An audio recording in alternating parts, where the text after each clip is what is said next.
이 시간 우리 하나님 아버지 앞에 2024년도 3월 10일 우리 둘째 주 주일 예배, 특별히 오늘 사순절 네 번째 주일 예배를 하나님께 올려드리겠습니다. 함께 우리 사도신경 고백함으로 하나님 앞에 주일 예배를 올려드리겠습니다. 전능하사 천지를 만드신 하나님 아버지를 내가 믿사오며 그 외아들 우리 주 예수 그리스도를 믿사오니 이는 성령으로 잉태하사 동정녀 마리아에게 나시고 본디오 빌라도에게 고난을 받으사 십자가에 못 박혀 죽으시고 장사한 지 사흘 만에 죽은 자 가운데서 다시 살아나시며 하늘에 오르사 전능하신 하나님 우편에 앉아 계시다가 저로서 산 자와 죽은 자를 심판하러 오시리라. 성령을 믿사오며 거룩한 공예와 성도가 서로 교통하는 것과 죄를 사하여 주시는 것과 몸이 다해 사는 것과 영원히 사는 것을 믿사옵나이다. 아멘. 나의 갈 길 다가도록 예수 인도하시니 내 주 안에 있는 긍휼 어찌 의심하리요.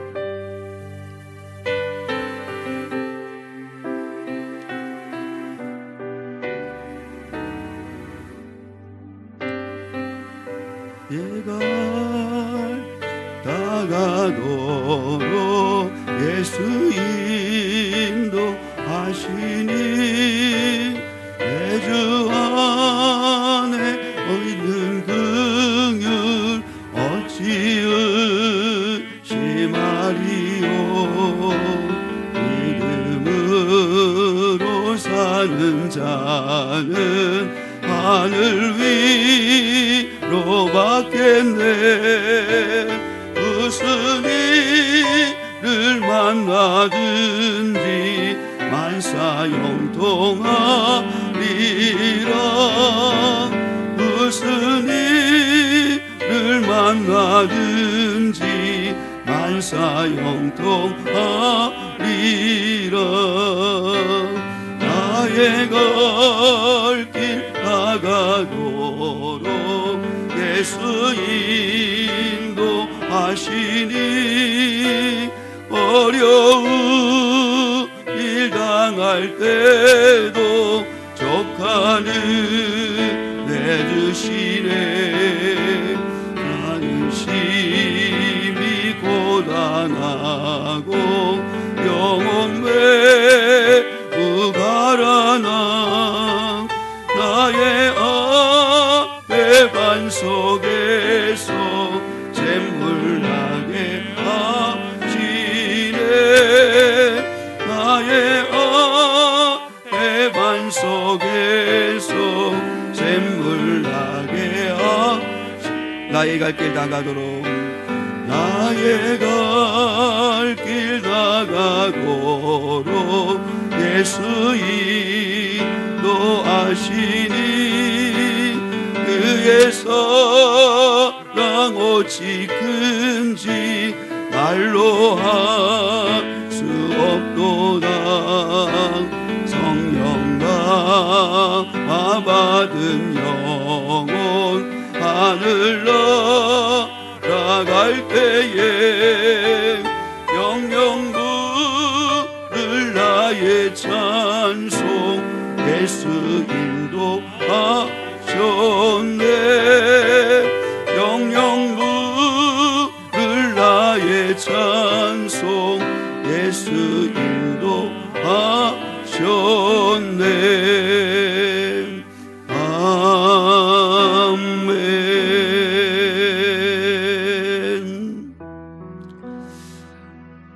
평생 가는 길 예수 인도하심을 따라가는 저와 여러분 될 수 있기를 축복합니다.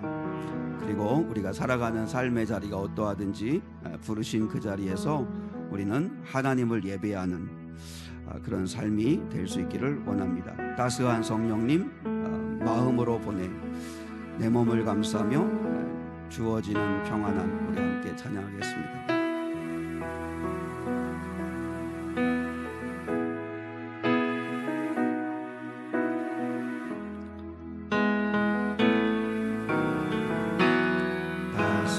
거룩한 성령님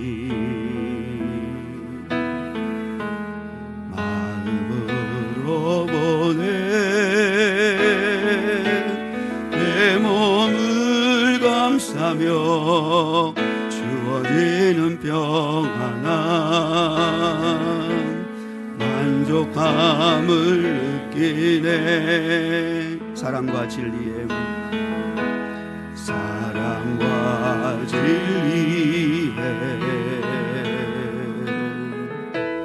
한 줄기 빛보내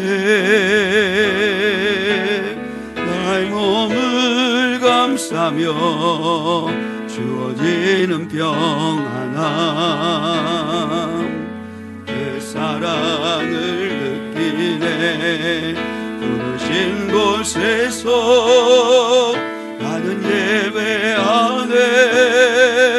어떤 상황에도 나는 예배하네.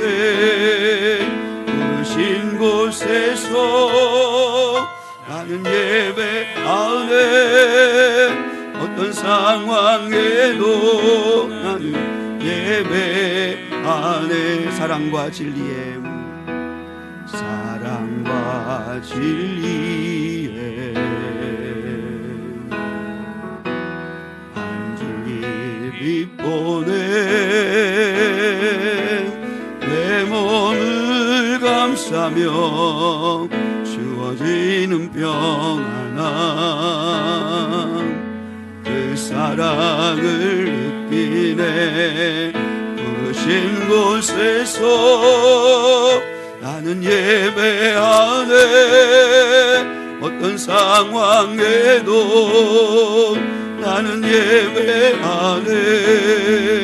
부르신 곳에서 나는 예배하네. 어떤 상황에도 나는 예배하네. 내가 걸어갈 때 길이 되고 살아갈 때 삶이 되는 그곳에서 예배하네. 내가 걸어갈 때 길이 되고 살아갈 때 삶이 되는 그곳에서 예배하네. 부르신 곳에서 예배하네. 어떤 상황에도 나는 예배하네. 부르신 곳에서 나는 예배하네. 어떤 상황에도 나는 예배하네. 부르신 곳에서 나는 예배하네. 어떤 상황에도 나는 예배하네. 부르신 곳에서 나는 예배하네. 어떤 상황에도 나는 예배하네.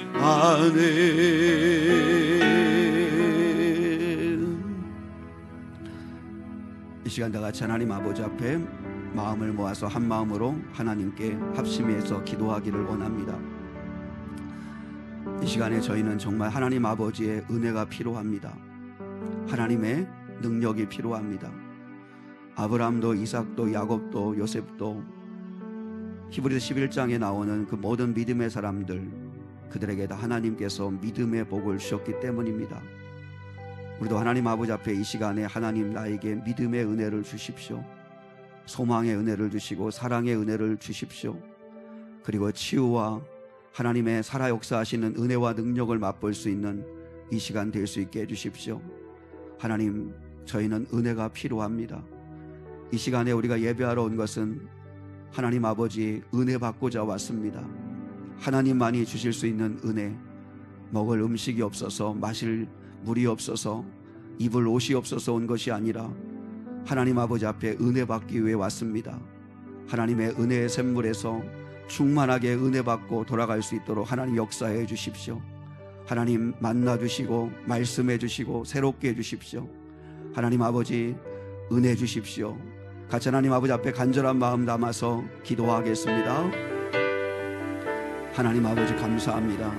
거룩하시고 자비하신 아버지 하나님, 오늘도 거룩한 주일 이 부활의 아침, 예수께서 사망 권세에 계시고 부활하신 거룩한 날을 기념하며 아버지 주일마다 지켜 이렇게 모여 예배하는 저희들 가운데 하나님 함께 임재하셔서 우리의 예배를 받으시는 줄 믿습니다.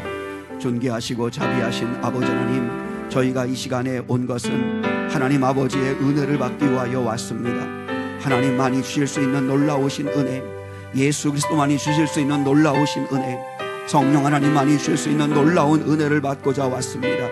하나님 아버지, 우리가 세상에 아버지 어떤 것이 더 필요해서 온 것이 아니라 무엇보다도 하나님 아버지께서 주시는 놀라우신 치유와 구원의 은혜를 누리기 위하여 왔습니다. 하나님 이 시간에 하늘문을 여시고 하나님 아버지 우리의 마음이 정금같이 아버지 새로워지고 순결해지게 도와주시고 하나님 아버지 우리의 빈 마음 가운데 하나님의 놀라우신 은혜가 충만하게 채워지게 도와주시옵기를 원합니다. 거룩하시고 자비하시고 은혜가 많으신 아버지 하나님께서 역사해 주시옵소서. 성령으로 충만하게 하여 주시옵소서. 하나님 아버지 무엇보다도 이 시간 믿음의 은혜를 주시옵소서. 하나님 믿음 주셔야 승리할 수 있습니다.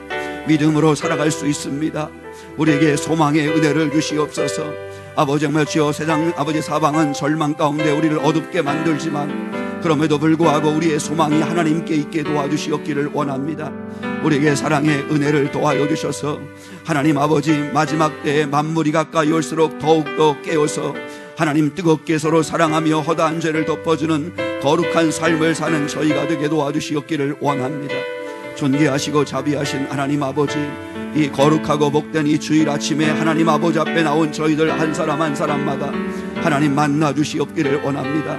하나님 아버지 하늘의 양식인 만나를 채워주시옵고 하나님 아버지께서 부어주실 놀라우신 구원의 은혜로 충만하게 해주시고 하나님의 말씀으로 일깨워 주시고 말씀 앞에 깊이 고민하게 도와주시고 그리고 결단할 수 있게 도와주시기를 원합니다. 거룩하시고 자비하신 아버지 하나님, 이 시간 우리에게 치유가 필요합니다. 하나님의 만져주심이 필요합니다. 한 주간도 하나님 아버지 폭풍처럼 아버지 휘몰아치는 삶의 형편 속에서도 주님을 바라보고 주님께 마음을 쏟아놓으며 견뎌왔습니다. 하나님 아버지를 바라보고 한 걸음 한 걸음 더욱더 믿음의 길을 갈 수 있도록 하나님 이 시간에 은혜를 주옵소서. 은혜를 주옵소서. 은혜를 주옵소서.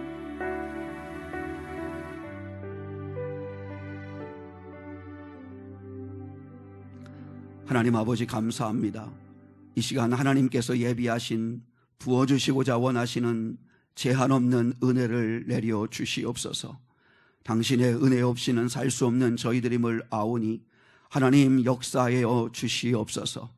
이 시간 말씀으로 찾아와 주시고 한 사람 한 사람을 만나 주시옵소서. 아버지께서 치유와 구원의 은혜를 베풀어 주시옵소서. 주께서 역사해 주시기를 소망하고 한 주간 어떠한 삶의 형편 가운데 있다 할지라도 이 시간 주가 주시는 평안, 내가 주는 평안은 세상이 주는 것과 같지 아니하노니 이 평안을 너희에게 주노라 말씀하시고 그 평안으로 말미암아 넉넉히 승리하는 자들 되게 하옵소서. 예수 그리스도의 이름 받들어 기도드리옵나이다. 아멘.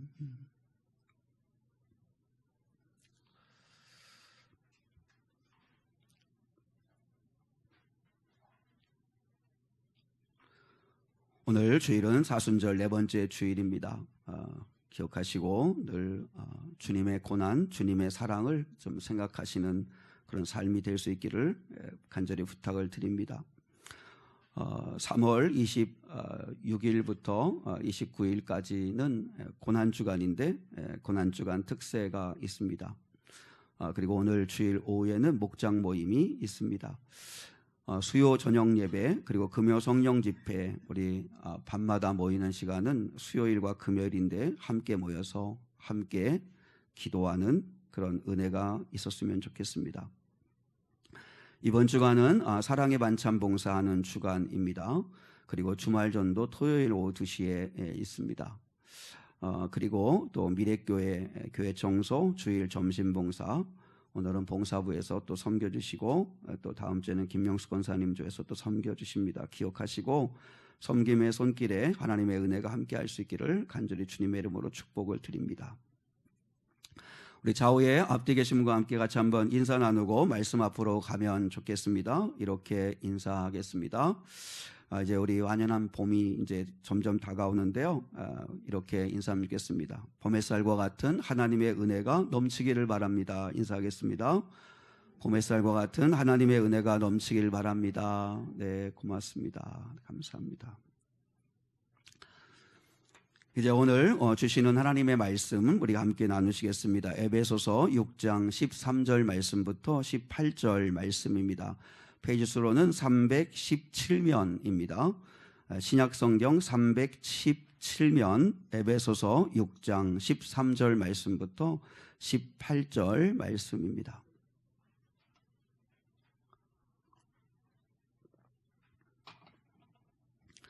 우리 한 절씩 하나님 말씀을 받들어 읽겠습니다.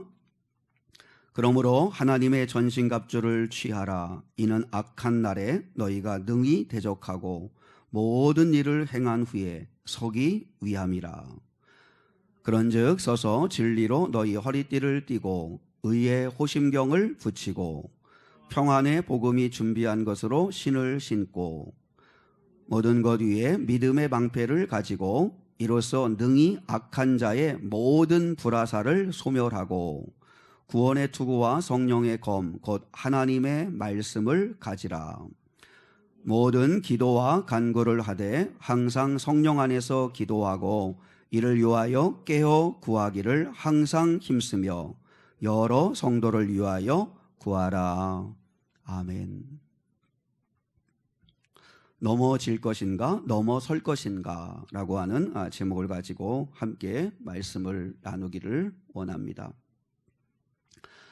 인생이 얼마나 치열한지 전쟁이란 표현을 우리가 줄곧 잘 사용한다 하는 이야기를 했습니다. 무역 전쟁이다, 범죄와의 전쟁이다, 출근 전쟁이다, 입시 전쟁이다, 육아 전쟁이다, 뭐 이렇게 이야기를 합니다. 그만큼 삶이 넉넉하지 않고 치열하기 때문이겠죠. 그럼에도 불구하고 모든 사람들이 피할 수 없는 한 가지 싸움이 있는데 가장 중요한 전쟁이 하나 있는데 그것이 바로 영적 전쟁이다 하는 이야기를 했습니다. 베드로전서 5장 8절로 9절 말씀을 우리 함께 같이 한번 읽겠습니다. 같이 한번 보시죠. 주보에 있습니다. 시작. 근신하라 깨어라 너희 대적 마귀가 우는 사자같이 두루다니며 삼킬 자를 찾나니 너희는 믿음을 굳건하게 하여 그를 대적하라. 가끔 여러분 동물의 세계라든지 이런 그것을 이렇게 보실 때마다 이렇게 맹수들이 먹잇감을 잡기 위해서 이렇게 살아가는 삶을 이렇게 비춰주고 있는 그런 장면들 많이 보셨잖아요. 근데 악한 마귀는 우는 사자, 그러니까 포효하고 으렁거리고 지금 굶주려 가지고 그래서 먹잇감을 찾으려고 지금 두루 다니면서 삼킬 자를 찾고 있는 그 사자의 모습, 굶주린 사자의 모습이 마치 마귀와 같다라고 베드로가 우리에게 경고해주고 있습니다. 그래서 어떻게 하라는 거예요? 근신하라 깨어라 너희 대적 마귀가 우는 사자같이 두루다니면서 삼킬 자를 찾는다. 틈만 있으면 물어뜯으려고 기회만 있으면 잡아먹으려고 악한 마귀가 역사하고 있다. 그러므로 너희는 믿음을 굳건하게 하여 그를 대적하라. 마귀를 이길 수 있는 길은 믿음이라는 거죠. 믿음. 그래서 너희는 믿음을 굳건하게 하여 그를 대적하라. 마귀는 포기를 모릅니다. 마귀는 굶주린 사자같이 두루다니면서 삼킬 자를 찾고 있다 하는 사실을 여러분이 꼭 기억을 해야 합니다. 예배하러 온 이 시간 여기 이곳에서도 우리가 얼마든지 은혜 받으려고 왔다가 시험 들어갈 수도 있기 때문에 마귀의 역사는 어디에서든지 있기 때문에 우리가 늘 깨어 있어야 한다는 거죠. 그래서 근신하고 깨어 있어야 된다 이렇게 말씀하고 있습니다. 영적 전쟁에서 승리하기 위해서는 싸움의 기술이 필요하다. 그래서 지난 주일에는 싸움의 성격, 영적 싸움의 성격이 어떠냐, 그리고 영적 싸움의 대상이 누구냐 하는 걸 바로 알고 우리가 싸워야 된다 이야기했는데, 여러분, 싸움의 기술에서 가장 중요한 건 대상을 알면, 그리고 대상을 알고 그리고 그에 합당한 무기를 준비하는 거죠. 그래서 오늘 이 시간에는 이제 영적 싸움의 기술 가장 중요한 건 무기를 준비하는 것이죠. 마귀와 대적하여 싸울 수 있는 무기를 준비해야 된다라고 하는 것입니다. 적을 알고 합당한 무기를 준비해야 된다는 거죠. 그러면 마귀의 강력한 무기가 뭘까 하는 걸 우리가 분명히 알아야 합니다. 마귀가 사용하는 강력한 무기는 뭘까? 만약에 마귀가 사용하는 무기가 칼이라고 하면, 그러면 하나님의 전신갑주는 아무 소용이 없습니다. 칼을 가지고 죽이려고 하는 마귀에게 구원의 투구, 구원의 확신 이러면 무슨 힘이 되겠어요? 믿음, 의, 진리, 이게 무슨 힘이 되겠어요? 그러니까 마귀는 칼을 가지고 우리를 공격하는 게 아니라는 거죠. 역사 이래로 그 에덴 동산에 나타났던 그 마귀의 역사 이래로 이 마귀 역사의 공격에 그 무기는 한결같습니다. 다행히도 이렇게 바꾸지 않는다는 거죠. 아무리 시대가 바뀌고 시간이 흘러도 마귀가 사용하는 무기는 변함이 없습니다. 한번 여러분이 제가 창세기 3장에 마귀와 하와의 대화를 각색해서 제가 설명을 해볼게요. 그러면 마귀가 사용하는 무기가 뭔가를 한번 여러분이 맞춰보세요. 이제 마귀가 이야기합니다. 하와에게 에덴 동산을 선물로 받아서 좋겠네. 그럼 좋지. 하나님이 우리를 위해서 특별히 만들어주신 이 동산이야. 진짜 에덴 동산에 있는 모든 과일을 마음대로 먹어도 되니? 그럼 마음대로 먹어도 되지. 마음대로 먹으라고 그랬어. 야, 정말 좋겠다. 근데 나 궁금한 게 하나 있어. 궁금한 게 하나 있는데, 저기 에덴 동산 중앙에 있는 저 열매도 먹으라고 했니? 아니, 하나님이 그 열매는 보지도 말고 만지지도 말고 그리고 절대로 먹지 말라고 그랬어. 그거 먹으면 죽을 수 있다고 그랬어. 그래? 이상하다. 왜 그건 못 먹게 했을까? 다 먹으라고 해놓고 왜 그건 먹지 말라고 했을까? 네가 뭔가 모르고 있는 게 하나 있는 것 같은데, 저게 진짜야. 저게 진짜야. 저걸 먹어야 너희의 눈이 밝아져서 하나님과 같이 될 수 있어. 그래서 하나님이 그거 못 먹게 한 것일 수도 있어. 그리고 저거 먹는다고 절대 안 죽어. 그러니까 하와가 그러는 거죠. 그래? 아닌 것 같은데? 저건 먹지 말라고 했는데? 라고 이렇게 이야기하는 거죠. 그럼 여러분, 이 마귀가 사용하는 무기는 뭘까요? 마귀가 사용하는 무기는 뭐죠? 하와에게 지금 뭐를 심어 놓으려고 하는 거죠? 의심이죠, 의심. 역사 이래 마귀의 가장 강력한 사용 무기는 의심입니다. 의심. 결혼 생활 50년을 해도 의심 한번 부부 사이에 들어오면 부부관계가 깨지는 겁니다. 마태복음 4장에 보면 마귀가 겁도 없이 예수님을 시험하잖아요. 예수님을 시험해요. 예수님을 시험하는 목적이 뭐예요? 예수님에게 의심이 들게 하려고 하는 거예요. 세 가지 시험을 하잖아요. 근데 그 시험에 하는 내용에서 마태복음 4장을 읽어보시면 공통적인 말이 뭐냐면, 네가 하나님의 아들이라면, 이란 말이에요. 네가 하나님의 아들이라면, 너 하나님의 아들이라며, 너 하나님이 사랑한다며, 그러면 증명해봐. 증명. 보여줘봐. 보여줘봐. 너 하나님의 아들인데 왜 이렇게 굶고 있어? 이 돌들을 떡으로 만들어 먹어봐. 그러면 사람들이 환호할 거 아니야. 먹는 문제 해결해주면 사람들이 얼마나 널 좋아하겠어. 네가 하나님의 아들이라며, 그러면 사람들이 오고 가는 그 성전 꼭대기에서 뛰어내려봐. 머리털 하나 상하지 아니하고 그렇게 탁 뛰어내리면 사람들이 열광할 거 아니야, 너한테. 그리고 온 천하를 보여주면서 뭐라고 그래요? 한 번만 절해봐. 한 번만 절해. 이거 다 줄게. 온 천하를 너에게 다 줄게. 한 번만 고개 숙인다고 어떻게 돼? 눈 한 번 딱 감고 질끈 감고 한 번 타협하면 평생 편하게 살 수 있는 거야. 눈 한 번 질끈 감고 한 번 절해봐. 여러분, 마귀의 시험이 뭐예요? 마귀의 시험은 네가 하나님의 아들이라며, 네가 하나님의 아들이라며 라고 하는 거예요. 근데 이 예수님이 받으신 시험은 우리가 날마다 받고 있는 시험이에요. 계속 마귀는 우리 안에 이 의심을 심어놓잖아요. 너 하나님의 자녀라며, 너 하나님의 자녀인데 왜 그 모양이야? 하나님이 사랑한다며, 근데 왜 네 삶은 맨날 그래? 새벽 기도하는 사람인데 왜 교통사고가 나? 하나님이 지켜주셔야 되는 거 아니야? 하나님이 들으신다고 약속하셨는데 왜 하나님은 응답이 없어? 교회에 그렇게 충성하고 그렇게 헌신했는데 결과가 이게 뭐야? 왜 병이 들어? 왜 이런 어려움이 있어? 교회 건축원금하고 물질로 그렇게 충성하는데 너는 여전히 월세 살잖아. 너 왜 네 꼴을 봐? 너 하나님이 사랑한다며, 하나님의 자녀라며, 하나님의 아들이라며 딸이라며, 근데 왜 그래? 너 하나님이 사랑하는 게 맞아?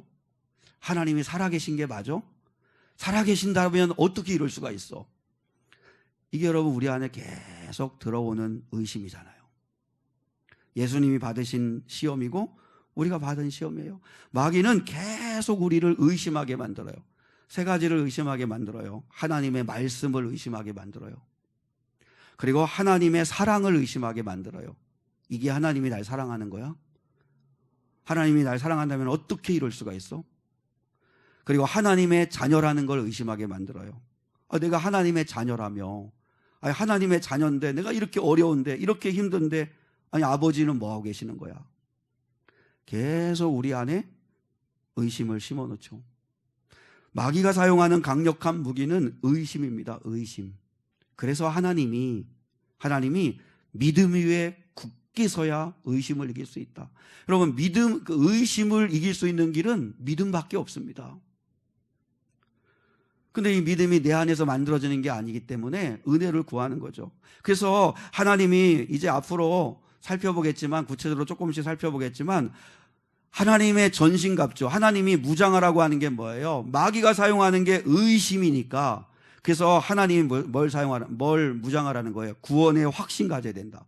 구원의 투구, 구원의 확신, 그리고 의의 흉배, 내가 무엇으로 의롭다함을 얻은 것인가에 대한 확신, 그리고 믿음의 방패, 적의 불화살을 막아낼 수 있는 믿음의 방패, 그리고 평안의 복음의 신발, 진리의 허리띠, 이걸로 무장하라고 하는 거죠. 이거 아니면 마귀의 공격을 이길 방법이 없기 때문이죠. 지금도 마귀의 공격 앞에 넘어지는 사람들이 얼마나 많은지 모릅니다. 그래서 오늘 설교 제목을 오늘 넘어설 것인가, 넘어질 것인가. 마귀의 공격 앞에 넘어지는 사람들이 얼마나 많은지 모릅니다. 계속 의심 들게 만들고, 그래서 넘어지게 만드는 게 많은데, 그 의심을 깨치고 믿음에 서서 마귀의 공격을 넘어서는 그런 믿음의 종들이 될 수 있도록 이 시간에 은혜가 임하기를 주님의 이름으로 축복합니다. 제가 아는 분의 이야기를 들었는데, 그분의 아들이 혈액암으로 결국은 사망을 했어요. 아들이 혈액암으로 이제 죽었어요.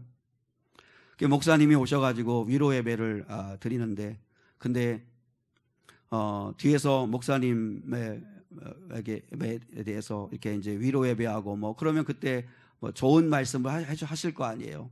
그건 하나도 안 들어오고, 그리고 뒤에서 욕을 했다고 그래요. 아들도 살리지 못하는 하나님, 난 더 이상 이제 교회 안 가. 아니, 교회 끊었어. 딸도 교회 끊으라고 하고 이제 다 교회는 끊을 거야. 물론 아들을 잃은 슬픔과 그 충격은 충분히 이해가 되는데, 근데 그래서 그런 이야기를 들으면서 깊이 생각을 해봤어요. 그분들은 뭘 믿은 걸까? 뭘 믿은 걸까? 아들도 살려내지 못하는 그런 하나님, 난 더 이상 필요 없어. 이제 교회 안 가. 교회 끊어. 이제 교회는 끊었어. 이렇게 이야기하는데, 그분들은 뭘 믿은 걸까? 그리고 그분들은 뭘 실망했다는 걸까? 뭘 실망했다는 걸까? 혈액암을 고쳐주지 않은 하나님에 대해서 실망한 걸까? 뭘 실망했다는 걸까? 그리고 정말 한 번이라도 하나님을 믿었을까?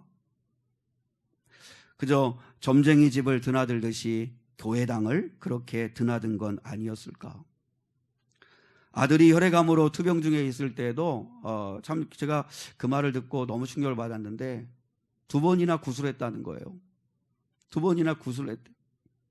그러니까 이분들에게 있어서는 하나님은 하나님이 아니었어요. 이분들에게는 아들이 하나님이었어요. 아들이 하나님. 아들이 전부예요. 그리고 그 아들에게 하나님은 아들의 병을 고추어 주어야 할 우상에 불과했어요. 그러니까 이들에게 있어서 하나님은 아버지가 아니었어요. 하나님은 사랑 여러분, 우리의 아버지가 되기를 원하시는 거예요. 그래서 어떤 고난을 만나든 어려움을 만나든 같이 헤쳐나가자. 내가 같이 함께 해줄게. 그래서 우리의 아버지가 되어주시기를 원하시는데 우리는 하나님을 우상으로만 여기는 거예요. 그래서 내 필요, 내가 필요한 거, 내가 원하는 것만 해결해 주기를 바라는 거예요. 그래서 늘 하나님과 거래만 하려고 하는 거예요. 줄 거 주고 받을 거 받고. 그래서 거래만 하자는 거예요. 근데 우리 하나님은 난 너의 아버지가 되기를 원한다. 근데 그런 사랑의 관계, 그런 인격적 관계는 관심이 없고 그저 하나님 앞에 얻어낼 것만을 생각하고 있는 그런 모습인 거죠. 예수님은 우리의 구원자이십니다. 예수님은 우리의 병을 고쳐주시려고, 우리의 모든 이 땅에 있는 모든 병든 자의 병을 고쳐주시려고 오신 분은 아닙니다. 예수님은 나의 죄를 대신해서 십자가에 달려 죽으신 나의 구원자이시고 나의 영원한 생명의 은인 되시는 분이십니다. 우리말 속담에 물에 빠진 사람 구해주었더니 보따리 내놓으란다 하는 그 말이 있잖아요. 우리가 하나님을 이렇게 섬기고 있다는 생각이 제가 들었어요. 우리 하나님은 우리를 너무나 사랑하셔서 이 죄로 말미암아 영원한 심판을 받아 지옥에 가는 걸 원치 않으셔서 그래서 독생자 예수를 사람으로 이 땅에 보내셔서 그 예수가 대신 우리의 모든 인류의 죄를 대신 짊어지고 십자가에 못 박혀 죽게 하셨어요. 그래서 그 예수를 믿는 자마다 죄를 사함받고 영원한 생명을 얻고 하나님의 자녀가 되는 권세를 주셨어요. 그러니까 하나님이 우리에게 정말 주시고 싶은 것은 구원입니다. 구원하고 싶으신 거예요. 그런데 하나님께서 우리를 죄의 수렁에 빠진 우리를 구해 주셨는데 예수님한테, 하나님한테 우리는 뭐 하냐면 보따리 내놓으라는 거예요. 보따리. 재정 문제 빨리 풀어달라는 거죠. 병 고쳐내라는 거죠. 이 기도가 잘못된 건 아닙니다. 우리가 우리 인생의 문제를 놓고 개인적인 기도를 드리는 것은 당연하지만 그러나 내 개인적인 기도를 들어주시든 않든 그거와 상관없이 나를 구원하신 하나님의 은혜만으로도 그분은 충분히 예배받으시기에 합당하신 분이라는 거죠. 근데 우리는 너무 잘못 믿고 있는 것 같아요. 하나님을 너무 오해하고 있는 것 같아요. 하나님은 경배받으실 분이신데 근데 알라딘의 램프의 지니처럼 저희 집도 TV 이렇게 KT 하니까 이렇게 지니가 이렇게 세팅이 돼 있던데 그러니까 우리가 하나님을 늘 알라딘 램프의 지니처럼 생각하는 거죠. 지니야 음악 틀어줘. 그러면 음악 틀어주고 지니야 오늘 마음 우울한데 TV 틀어줘. 그럼 TV 틀어주고 하나님을 지니야 하듯이 그렇게 우리가 하나님을 생각하는 건 아닌가. 존 파이퍼 목사님의 이야기를 제가 말씀드렸었는데요. 하나님의 관심사는 우리와 조금 다르다 이렇게 말씀을 했습니다. 하나님은 우리의 질병에 대해서 관심을 갖고 계신다. 하나님은 우리의 취업 문제, 우리의 인간관계 문제, 우리의 가정의 문제, 자녀의 문제, 또 여러 가지 재정의 문제에 대해서 깊은 관심을 갖고 계시다는 거예요. 그러나 그것과는 비교할 수 없을 만큼 수십, 수백, 수천, 수만, 수억만 배로 하나님의 관심은 영원한 생명을 주시고 싶어 하신다는 거죠. 우리가 잘 몰라서 그렇지 한번 생각해 봐요. 10년, 20년을 이 땅에서 더 살게 하는 것보다 비교도 안 되는 영원한 생명을 주시고 싶어 하시는 것이 우리 하나님이신데, 미국이나 영국이나 프랑스나 또 제주도나 뭐 아니면 속초나 뭐 아니면 뭐 정말 세상에 너무너무 경치 좋은 곳, 너무너무 살기 좋은 곳, 그런 곳에 데려가는 것과는 비교도 되지 않을 만큼 천국을 주고 싶어 하시는 분이 우리 하나님이신데, 근데 우리는 그걸 잘 몰라요.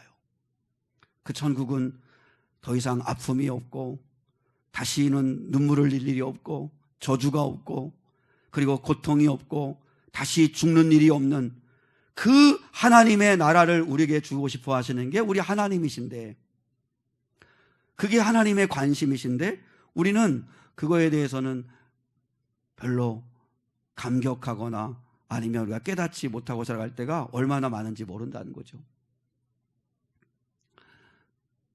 사실 저 아내도 목회를 하면서 제 아내도 어떤 면에 그런 마음이 들 때가 있어요. 왜 하나님이 이렇게 하실까? 왜 하나님께서 역사하지 않으실까? 그런 마음에 이렇게 의심, 그런 어떤 마음의 힘겨움이 이렇게 찾아들 때마다 힘든데, 그때 하나님께서 불현듯 주신 말씀이 뭐냐면 고린도서 13장 12절이었습니다. 솔직히 이 땅에서 벌어지는 일들을 다 설명할 수 없습니다. 우리 성도들이 목사님 왜 그래요? 라고 자기의 힘겨운 문제를 가지고 와서 이야기하고 물어보면 사실 솔직히 나도 명쾌하게 답을 주질 못하겠어요. 왜 그런지를 모르겠어요. 왜 믿는 사람에게 이런 일이 벌어지는지, 왜 하나님은 침묵하시는지 다 우리는 알지 못하겠어요. 근데 우리는 하나님의 약속을 믿는 거죠. 고린도전서 13장 12절 한번 볼까요? 고린도전서 13장 12절 같이요. 시작.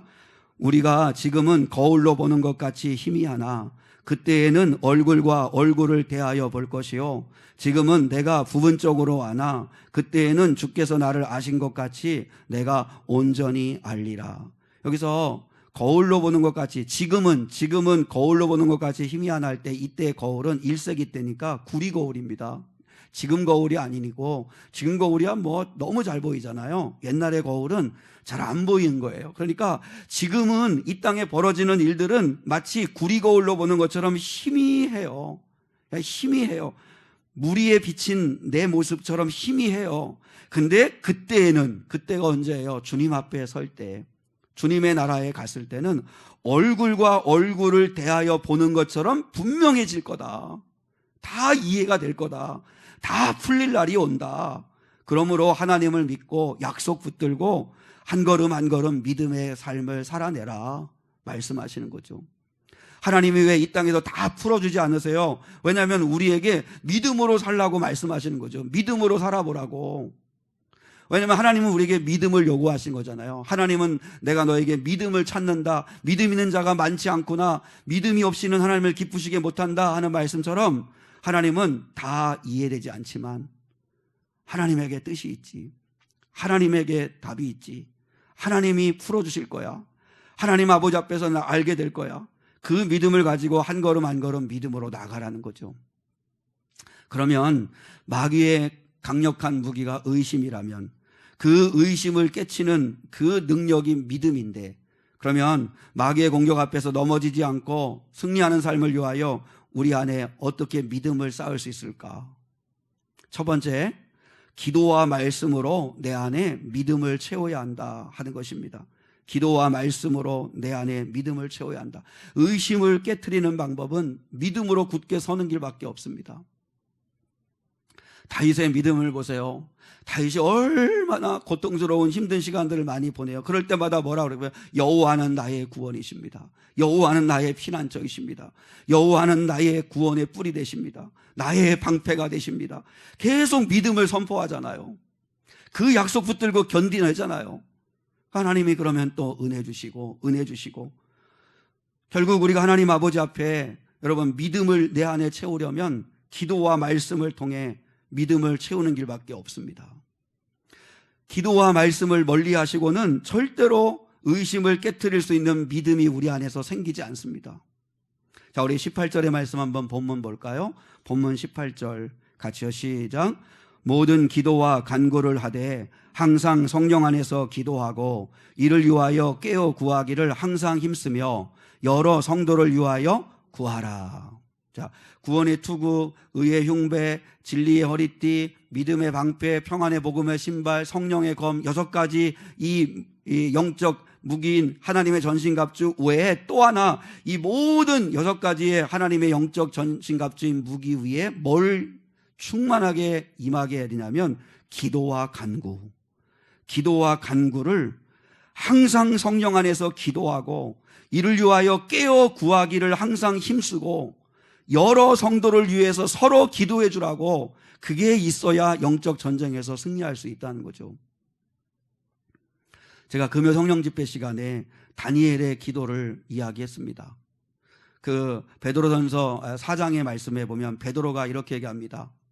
만물의 마지막이 가까이 왔으니 너희는 정신을 차리고 근신하여 깨어 기도해라. 기도해라.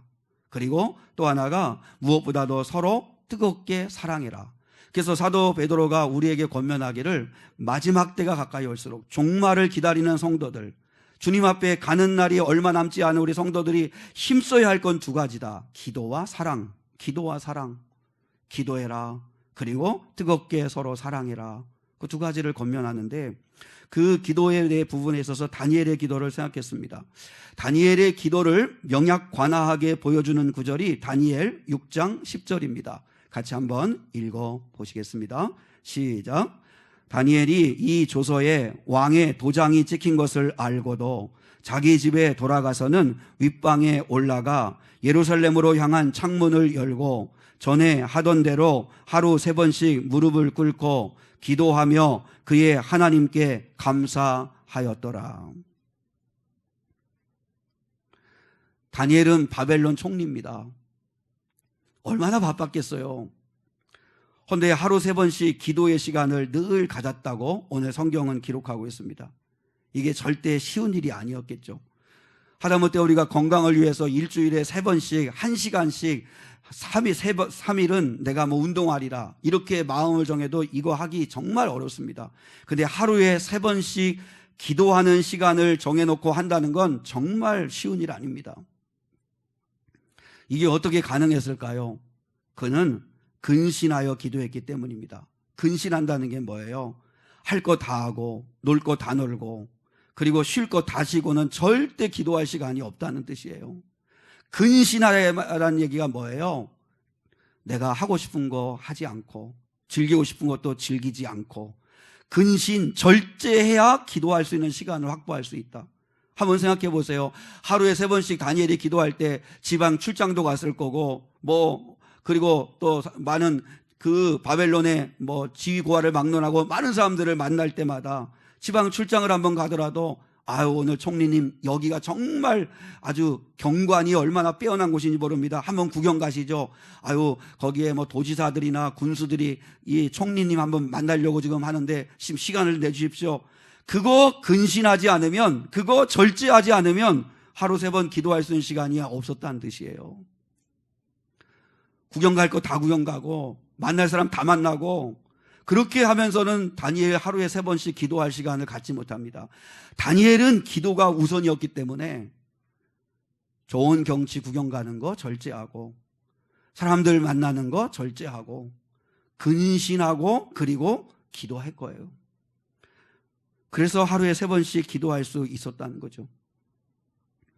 주보에 보면 다니엘의 기도를 제가 요약해 써놓았습니다. 그거는 한번 참고해서 보시고 다니엘의 기도를 생각하면서 제가 제일 은혜 받은 부분은 뭐냐면 2번째 부분입니다. 2번째, 다니엘의 기도를 생각하면서 다니엘이 이렇게 하루에 3번씩 왕의 조서에 사자굴에 30일 동안 어떤 신이나 어떤 사람에게 무릎을 꿇거나 절을 하거나 기도하면 사자굴에 집어넣겠다는 그 악법의 조서의 어인이 딱 지킨 것을 알고 있었음에도 불구하고 다니엘이 여전히 집에 돌아가서 그렇게 전과 같이 기도할 수 있었던 것은 다니엘은 매일 사랑하는 하나님을 만나는 시간이 기도였기 때문입니다.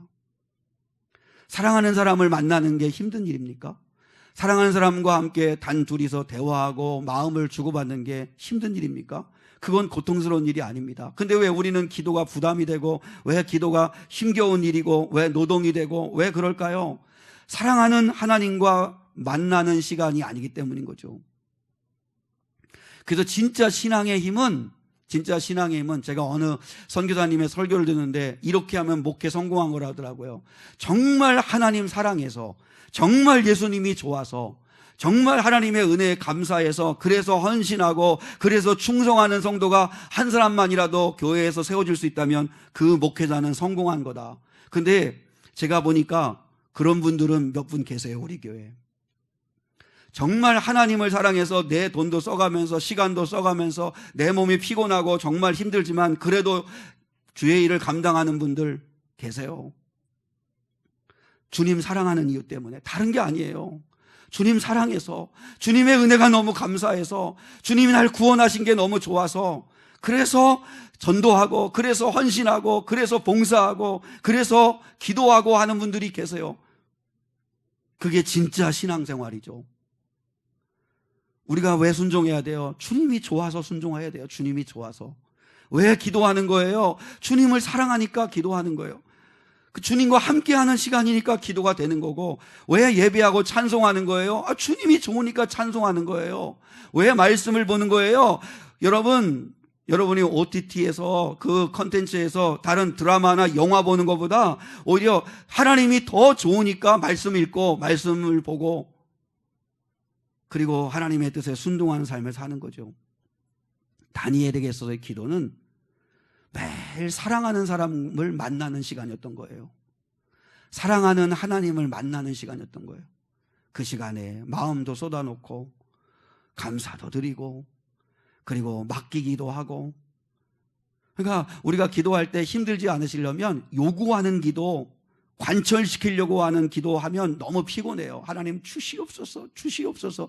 그러면 하나님 안 주시는 것 같고, 그 주실 때까지 계속 신경 좀 벌려야 되고, 그러면 기도가 너무 힘들어요. 그러니까 그런 기도하지 마시고 맡기는 기도를 하세요. 맡기는 기도를 하고, 신뢰하는 기도, 그리고 무엇보다도 마음을 쏟아놓는 기도, 그리고 감사하는 기도. 그리고 이왕 구하려면 돈을 구하지 말고 사랑을 구하고, 믿음을 구하고, 평안을 구하고, 그리고 은혜를 구해요. 그러면 기도 시간이 힘든 시간이 아니에요. 근데 우리는 기도를 하나님과의 이 대치에서, 마치 투쟁에서 내가 원하는 것을 반드시 받아내고야 말리라는 그런 마음 가지고 때를 쓰다 보니까 기도가 하고 나면 넉다운이 되고 너무 힘들잖아요. 그러지 말고 그냥 맡겨요. 맡기겠습니다. 내 자녀 맡기겠습니다. 우리 교회에 맡기겠습니다. 하나님 이거 맡깁니다. 그리고 하나님, 내가 요즘 너무 마음이 힘듭니다. 마음이 심란합니다. 마음이 이렇게 평안하지가 않습니다. 평안을 좀 주세요. 하나님은 사랑이시잖아요. 하나님은 나보다 나를 더 잘 아시잖아요. 하나님은 전능자이시잖아요. 하나님은 지금도 살아계시잖아요.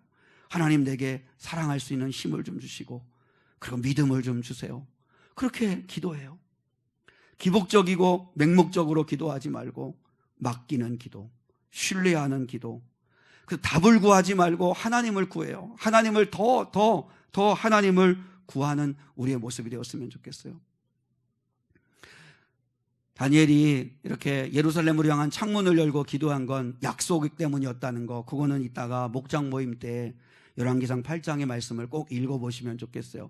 왜 창문을 굳이 열고, 그리고 예루살렘 쪽을 향하여 기도했냐면, 그리고 왜 원수들이 다 보고 있는데 좀 조심 좀 하지, 30일 동안만 좀 몸살이면 되는데 왜 그래도 굳이 창문을 열고 왜 예루살렘 쪽을 향하여 기도했냐면, 약속 때문에 그래요. 약속 때문에. 우리가 기도는 약속 붙들고 하는 거예요. 약속 붙들고, 하나님의 약속 붙들고. 하나님의 약속 붙들려면 성경 읽어야 하잖아요. 읽고 내가 이 말씀대로 내 삶에 이루어지면 좋겠다. 욕심으로 붙들지 말고 하나님이, 성령님이 깨닫게 하시는 은혜로 약속을 붙들고 기도하시면, 그러면 우리의 기도는 훨씬 더 깊어지고, 그리고 그 시간은 기쁨의 시간이죠. 사랑하는 사람을 만나서 마음을 쏟아놓고 이야기하는 시간, 그리고 약속을 또한 받는 시간, 그 시간이 되는 거죠. 기도와 말씀 없이 믿음 생기지 않습니다.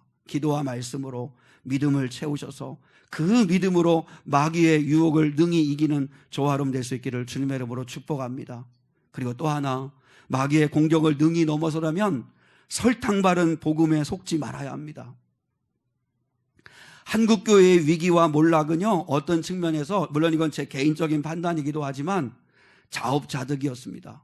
소탐대실이었습니다. 무슨 말이었냐면, 우리나라가 60년대, 70년대, 80년대 너무 살기가 힘들어서 그래서 어디를 우리가 벤치마킹 했냐면 유럽 교회를 벤치마킹 했습니다. 미국 교회를 벤치마킹 했습니다. 그래서 저도 기억이 나요. 60년대는 뭐 어릴 때니까 그 60년대는 뭐 거의 제가 뭐 태어나지 않았을 때니까 그 70년대 그리고 80년대 때 그때 모든 설교자들, 특히 유명하다는 그 부흥사들, 설교자들의 메시지는 그거였습니다. 세계 지도를 펼쳐놓고 보십시오. 어느 나라가 잘 사는 나라들입니까? 잘 사는 나라 선진국가는 대부분 다 기독교 국가들입니다. 하나님 잘 섬겼더니 하나님이 복 주셔서 이렇게 잘 살게 하셨습니다. 우리도 하나님 잘 섬기고 하나님 잘 믿으면 물질에 복 주시고 우리나라 성장시켜 주실 거고 그래서 잘 먹고 잘 살게 될 겁니다. 그 메시지를 계속 전했어요. 그래서 유럽 교회를 배우자. 그리고 미국의 서구 교회를 배우자. 그래서 벤치마킹을 했어요. 근데 그 70년대, 80년대 그 당시에 유럽의 교회가 영적으로는 어땠는지 알아요? 자유주의 신학이 팽배해가지고 진리의 말씀을 난도질하기를 시작했어요. 이거 안 믿어지니까 이건 신화. 이거는 신화적인 이야기야. 이게 말이 안 돼. 그리고 강단에서는 설탕 바른 복음, 가짜 복음을 전하기를 시작했어요. 원색 복음은 사라지고 듣기 편한 메시지가 전해지고 말씀에 대한 고민이 없어지고 성장 일변도의 교회 성장학 그리고 기복 신학에 근거한 메시지를 집중해서 전하는 게 유럽 교회들이었어요. 근데 그걸 우리가 그대로 배워왔어요. 그래가지고 우리나라도 3만 달러 시대가 되니까 세계 경제 12 성제 규모가 이제 15위 안에 드는 12였다가 13위로 떨어졌다고 그러는데 이렇게 15위 안에 전 세계에서 잘 사는 나라로 15위 안에 들 만큼 3만 달러 이상 올해 작년에가 우리나라 그 1인당 국민소득이 3만 3,745달러 그걸 하나로 따지면 4,400만 원 정도 그렇게 잘 사는 나라가 되었어요. 여러분 3만 달러 시대가 되고 나니까 그때부터 유럽의 교회들이 다 텅텅텅 비기 시작하는 것처럼 똑같이 벤치마킹한 그 한국 교회도 비기 시작하잖아요. 왜요? 예수 믿어 잘 살자. 예수 믿으면 잘 살 수 있다. 물질에 복 주신다. 그래서 3만 달러가 돼서 잘 살게 되니까 이제는 교회 갈 필요가 없어진 거예요. 잘 살게 됐으니까. 그렇게 가르친 한국 교회의 자업자득이었어요. 잘 살아야 되니까 교회 갈 필요 없잖아요. 즐기고 나를 위해서 살아가고 그렇게 살아가면 되는 시대가 돼버린 거예요. 그러니까 예수 믿어가지고 한국교회 메시지도 뭐예요? 예수 믿어서 우리 양반 됩시다. 예수 믿어가지고 말도 타고 예수 믿으면서 사람도 부리면서 그렇게 떵떵거리며 살 수 있습니다. 유럽교회를 벤치마킹한 거예요. 지난주에 말씀드렸잖아요. 예수를 믿는 도리는 그런 게 아니라고. 그래서 그 마부였던 엄귀연이라고 하는 사람이 그 왕손에게 여러분 예수를 믿는 도리는 내가 양반 되려고 하는 게 아니라 마부 노릇을 더 잘하기 위한 것입니다. 그게 예수를 믿는 도리라고. 예수를 믿으면 여러분 예수를 믿는다는 게 뭐예요? 예수를 믿는다는 건 예수님이 가신 길을 따라가겠다는 뜻입니다. 예수님이 사신 삶을 흉내내 보겠다는 뜻입니다. 예수님이 하신 말씀에 순종해 보겠다는 게 예수를 믿는다는 뜻이잖아요. 이삭이라고 하는 목사님이 있습니다. 이삭이라는 분이 북한 선교하시는 분인데 그분이 북한에서 오랜 시간 동안 또 이렇게 억류되어서 모진 고문도 받으시고 고난도 받으신 분인데 그분이 중국 그 청와대라고 하는 곳에 아주 그 똑똑한 젊은이들이 많이 모여 있는 그곳에 가가지고 이제 복음을 전해야 되는데 중국은 선교를 대놓고 못 하잖아요. 그래서 자전거에다가 그 복음의 내용을 이렇게 간접적으로 실은 그 전단지를 이렇게 한 장 한씩 이렇게 흘리고 다녔대요. 그 이제 유명한 그 청와대에서.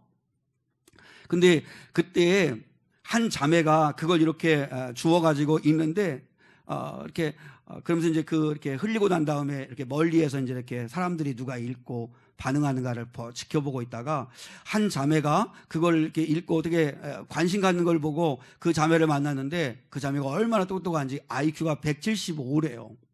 175고 야 정말 똑똑하고 앞으로 뭔가 큰 인물 될 사람 같은 그런 마음이 들어서 근데 이제 이렇게 접근해서 이야기하는데 잘 받아들이더라는 거예요. 그래서 그러면 더 알고 싶으면 내일 이 시간에 다시 이곳에서 만나자. 근데 그 자리에 나와 있더라는 거예요. 그래서 이제 그 자매를 이렇게 훈련하고 그리고 또한 복음을 전하는데 머리가 좋으니까 그런데 기독교의 진리에 대하여 또 교리에 대하여 너무너무나 잘 습득을 하더라는 거예요. 그러고 난 다음에 이제 시간이 한참 지나서 이제 이 이상 목사님은 이제 미국의 시민권자이기 때문에 미국에 돌아오고 그러고 난 다음에 이제 그 자매의 소식을 수소문했는데 연락이 끊긴 거예요. 알아보니까 반동으로 몰려가지고 그래서 지금 감옥에서 정말 말로 할 수 없는 옥고를 치르고 있다는 이야기를 듣고 공안에 잡혀가지고 그래서 돈을 마련해가지고 그래서 사람을 또 사고 뇌물을 쓰고 해가지고 어떻게든지 그 자매를 빼어낸 거예요. 빼어내고 난 다음에 이제 다시 그 돈을 들여가지고 그 다친 아픈 곳을 다 치료해주고 그리고 난 다음에 건강해졌을 때 이 자매가 이 이상 목사님에게 편지를 써놓고 그리고 또 선교를 떠난 건데 근데 그 편지에 그런 내용의 구절이 한 군데 있대요. 예수님께서 두 벌 옷을 가지지 말라고 하셨으니까 저 한 벌 옷만 입고 선교를 떠납니다. 그리고 어떤 일을 만날지 무슨 일을 만날지 모르겠지만 이제 주님을 위한 복음을 전하기 위해서 갑니다. 그리고 치약과 칫솔은 가져가지 말라는 말이 없어서 치약 칫솔은 챙겼습니다. 그런 이야기가 있더래요. 그러니까 이 자매의 모든 삶의 기준은 말씀인 거예요. 두 벌 옷 가지지 말라고 했으니까 한 벌 옷 입고 치약 칫솔은 성경에 말씀 안 하셨으니까 그건 챙겨가고 그래서 복음을 증거하는데 지금도 그 자매가 살았는지 죽었는지 어디에서 어떻게 했는지 알 길이 없는데 반드시 그 자매는 하늘에 빛난 별처럼 하나님 앞에 쓰임받는 거룩한 자로 빛나고 있을 거라고 그렇게 이야기를 하는 거죠. 여러분 같은 하나님을 섬기는데 우리 왜 이렇게 다를까요? 제가 아까도 앞서 말씀드린 그분은 그저 아들 암 고쳐주지 않았다고 이제 그런 하나님 필요 없다고 교회 끊겠다고 그렇게 하나님을 믿는 그저 하나님을 우상으로만 생각하고 여기고 살아가는 그런 존재도 있는가 하면 이렇게 중국의 그 대학에 총망한 그 장래가 총망했던 자매는 이렇게 주님의 길을 말씀 한마디 한마디를 생명처럼 여기고 따라가는 삶을 살아요. 우리는 사실 솔직히 저도 마찬가지고 입술로는 하나님을 섬긴다고 하지만 실상은 바알을 섬기고 있지 않는가 하는 생각을 해요. 바알의 풍요로움을 우리가 날마다 우리가 구하고 있지 않아요? 우리가 예수님을 믿는 이유는 예수님이 가신 길, 십자가의 길, 섬김의 길, 그 사랑의 길을 따라가 보려고 몸부림을 치는 건데 우리는 그런 고민은 없지 않아요? 우리가 예수님을 믿는 이유는 이 땅이 전부가 아니라 영원한 하나님의 나라가 있음을 믿기에 이 땅에서는 좀 다르게 살겠습니다 결단하는 게 우리의 그리스도인의 삶인데 우리는 그런 결단이 없지 않아요? 설탕 바른 복음, 가짜 복음을 넘어서지 않으면 우리는 조금만 어려움이 오고 조금만 시험이 오면 그러면 주님이 나한테 해준 게 뭐가 있어? 예수 믿어도 좋은 게 별로 없네. 하나님의 아들인데 자녀인데 왜 이래? 그래서 마귀가 심어놓는 의심에 우리는 퍽퍽 쓰러지고 말 거예요. 정말 하나님이 우리에게 주고 싶으신 구원 그리고 이미 그 구원을 위하여 하나님은 희생 다 하셨어요. 독생자 예수 내어주시고 그 예수님은 하나님은 세상을 너무나 사랑하셔서 독생자를 주셨으니 그를 믿는 자마다 멸망하지 않고 영생을 얻게 하려 하심이라. 그 놀라운 구원은 우리가 까마득히 잃어버리고 물론 성령을 보내주셔서 우리를 고아처럼 이 땅에 사는 동안도 혼자 두지 않으세요. 그리고 같이 보호하시고 은혜 주시고 도와주시고 하시잖아요. 그럼에도 불구하고 우리의 궁극적인 목적은 구원하신 하나님의 은혜 그리고 그 하나님의 놀라우신 십자가의 사랑 그 사랑만으로도 우리는 충분하고 그래서 하나님을 예배하고 그래서 하나님을 사랑할 수 있다면 마귀의 유혹을 얼마든지 이겨낼 수 있다는 거죠.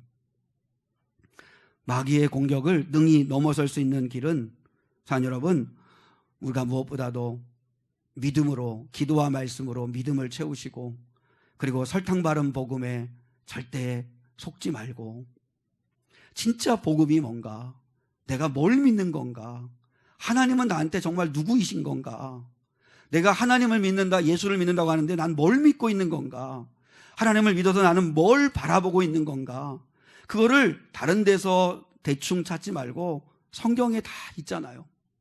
성경에 있고 예수님 말씀에 있고, 그래서 복음서를 읽어보시고, 그래서 주님은 이걸 원하시는구나, 이렇게 살기를 바라시는구나 깨닫고 그 말씀에 순종하는 그런 삶을 살았으면 좋겠습니다. 여러분, 우리 고민을 좀 해야 됩니다. 이렇게 내가 믿는 게 잘 믿고 있는 건가? 잘 가고 있는 건가? 잘 하고 있는 건가? 좀 최소한 고민을 좀 하면서, 그러면서 마귀의 시험을 능히 넘어서는 그런 믿음의 종들 될 수 있기를. 아마 믿음으로 여러분이 가는 자들에게 은혜의 비를 예비하셔서 우리가 반드시 승리할 수 있도록 그렇게 인도해 주실 겁니다. 할렐루야. 우리 비 준비하시니 우리 결단의 찬양 같이 한번 드리시겠습니다. 우리 주는 위대하시고 능력이 많으시고 그의 지혜 무궁하시고 인자는 영원하십니다. 상한 자 고치시고 상처를 싸매시고 별들의 수를 세시고 그리고 이름을 붙이십니다. 그가 우리에게 필요한 은혜를 내려주실 겁니다. 그 마음 가지고 우리 찬양 드리겠습니다.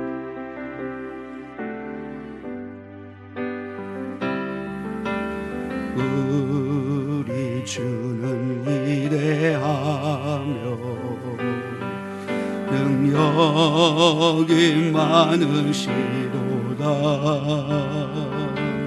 그의 지혜에 무궁하며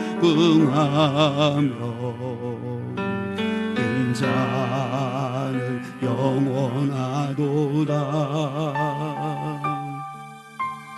상한 자를 고치시며 상처를 싸매시도다. 별들의 수를 세시며 이름을 붙이셨도다. 그가 구름으로 하늘을 덮으시며 땅을 위하여 비 준비하시니 예루살렘아 여호와를 찬송할지어다. 내 하나님을 감사함으로 주 앞에 나가며 그 임재 앞에 가매. 그가 구름으로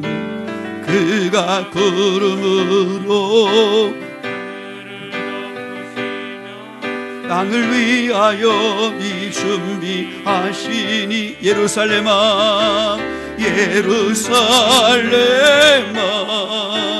여호와를 찬송할지어다.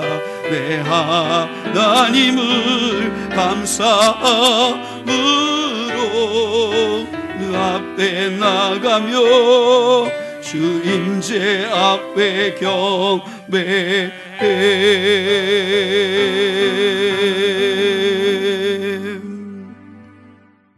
하나님 아버지 감사합니다. 오늘도 거룩하고 복된 주일을 맞이하게 해주시고 하나님 아버지 앞에 서게 하심을 감사합니다. 오늘도 하나님 아버지의 말씀 앞에서 우리의 영혼이 흔들리기를 원합니다. 우리의 삶의 기준과 가치들이 개인적이며 이기적이었던 것들은 깨어지기를 원합니다. 과연 우리는 하나님을 정말 잘 알고 있는가? 하나님을 잘 섬기고 있는가? 잘 믿고 있는가? 내 믿음은 온전한가? 정말 사랑해서 감사해서 좋아서 그래서 순종하며 살아가고 있는가? 우리 자신을 돌아볼 수 있기를 원합니다. 악한 마귀는 끊임없이 너 하나님의 아들이라며 너 하나님의 자녀라며 하나님을 믿는다며 그런데 왜 그러냐고 의심을 심어 넣습니다. 그럼에도 불구하고 우리의 구원의 결정은 이 땅의 삶의 결과가 아니라 영원하신 하나님 아버지 앞에서의 삶임을 알게 해주시고, 그리고 무엇보다도 독생자 예수를 내어주셔서 십자가의 그를 죽이시기까지 하시며 우리를 살려주신 그 놀라우신 구원의 은혜, 죄의 수렁에서 건져주신 그 은혜를 하나님 아버지여 기억하며 감사하는 저희가 되게 하옵소서. 거룩하시고 자비하신 아버지 하나님, 하나님은 우리의 개인적인 인간의 이 땅의 삶에 관심 많으십니다. 그리고 풀어주기를 원하실 때도 있습니다. 그러나 그것이 풀리든 풀리지 않든 그것이 본질이 아니라 하나님 아버지께서 주시고자 하시는 우리의 유업은 영원한 것임을 저희들 알게 하옵소서.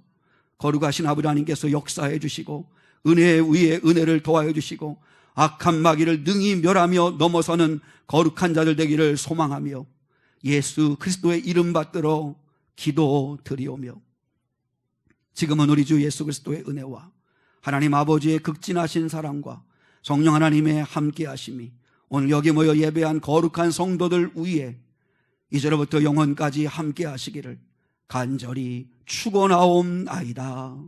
아멘.